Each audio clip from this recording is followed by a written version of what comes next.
पापा जी के मम्मी जी के अरे पहरा के बावजूद के कतनो पापा मम्मी के पहरा लागल हुई। हाँ।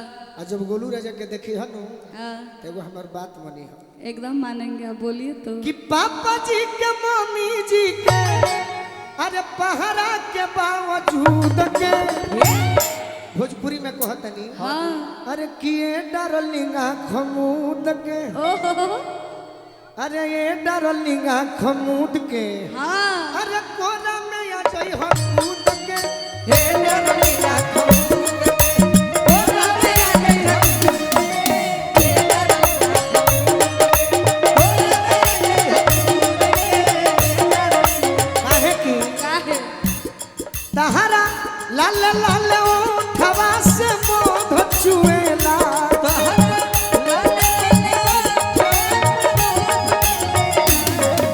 गजरा रे कन खिता के लू करे छुएला गजरा रे कन खिता के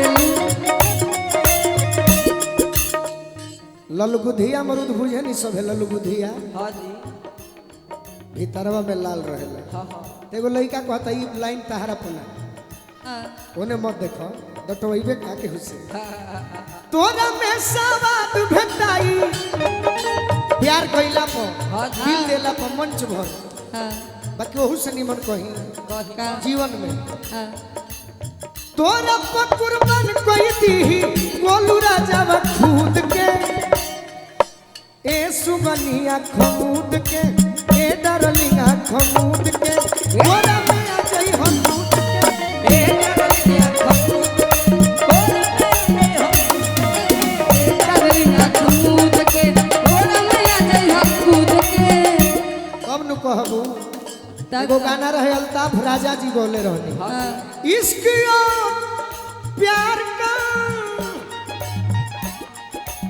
अरे मजा लीजिए लीजिए। बाकी भोजपुरी में कैसे कहो कैसे कुंवर के प्यार में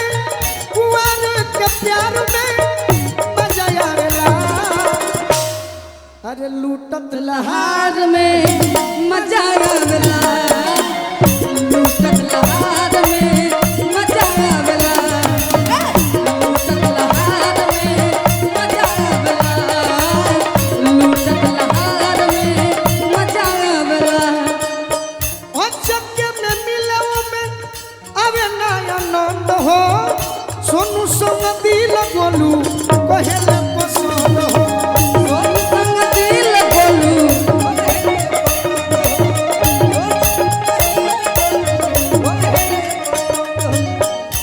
और का सोरो हो सिंगार में मजा आवेला अरे लूटत लहार में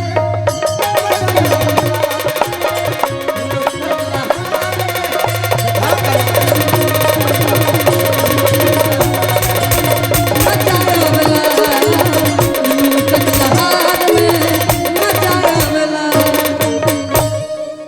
अगला बार भेंट होई तो तरह के ताशा एगो ले ले आई हाँ। निमन पीटा तरह एगो ताशा लेके आबिन करके 600 में मिल जाला।